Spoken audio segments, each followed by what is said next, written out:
The question many, if not most of us, had faced at some point. Should I give up? Is being an artist just too impractical? Is the price I'm paying in uncertainty and sacrifice just too much? In this week's video, I'm going to share something that I hope will give some perspective and help you figure out whether you should persevere or find a new dream.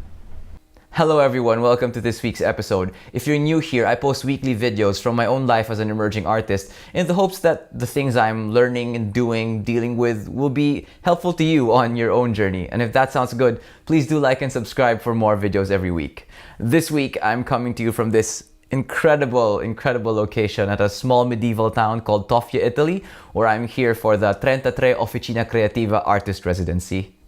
So if you can relate to feeling like you're just in this hole you can't get out of in your career as an artist, don't worry, you're not alone. In fact, Ira Glass calls this the gap.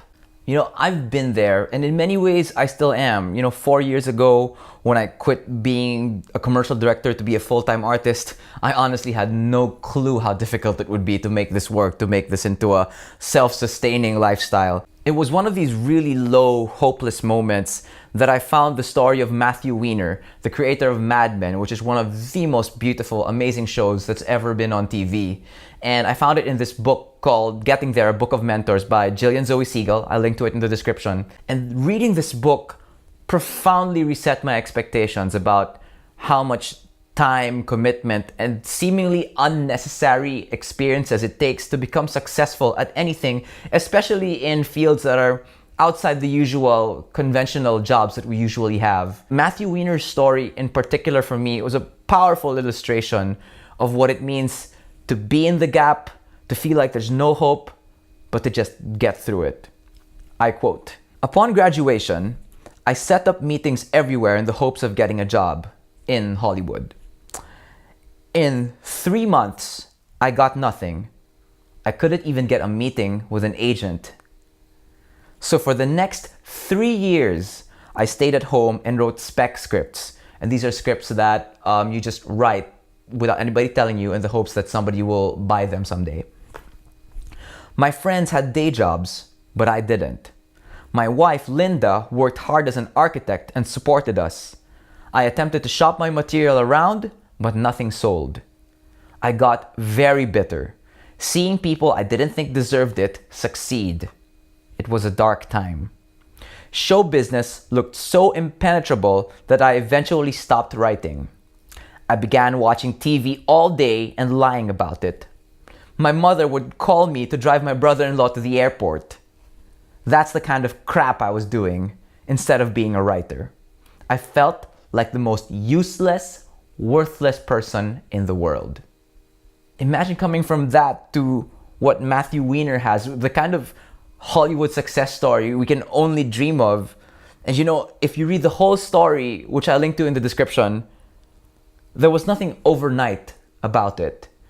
Long story short, he just kept plugging away. He got his first paying job at the industry at age 30. Age 30. And while he was in this job, that's when he had started writing Mad Men as just his personal project. He was paying someone to do the research and writing it on the side, you know, after work. And even then, even after he'd written the whole thing, it took him years to sell it. And when he did sell it, it sold to a channel that was so unknown at the time that his friends actually felt sorry for him. And the rest, though, is history. He says, "It took 7 years from the time I wrote Mad Men until it finally got on the screen.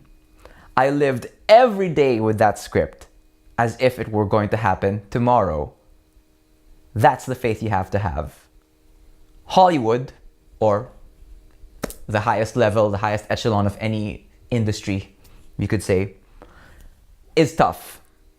But I do believe that if you are truly talented, get your material out there, put up with the rejection, and don't set a time limit for yourself, someone will notice you.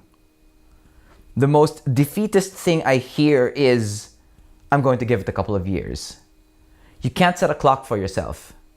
If you do, you're not a writer.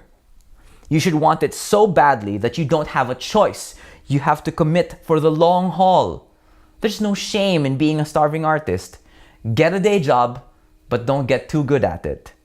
It'll take you away from your writing or from whatever your art is.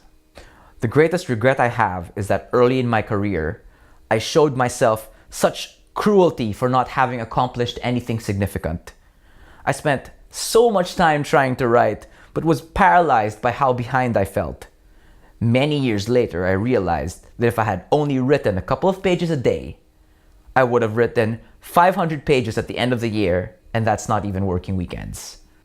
Any contribution you make on a daily basis is fantastic. And so, I guess the important thing, as Ira Glass and Matthew Weiner remind us, is number one, to find a way to support yourself for those difficult years where you're going to be stuck in the gap.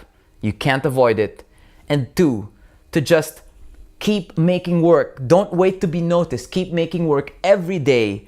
Get better and better until one day your work is simply too good to be ignored. That's it for this week. Thank you for watching, and as always, please don't forget to like and subscribe, and if it really spoke to you, please share it because it just might make a difference for someone. And as always, please, I really welcome you to share your own stories and thoughts in the comments so we can have this really healthy community to support each other as emerging artists or anybody who wants to live a more creative and fulfilling life. And I will see you again next week.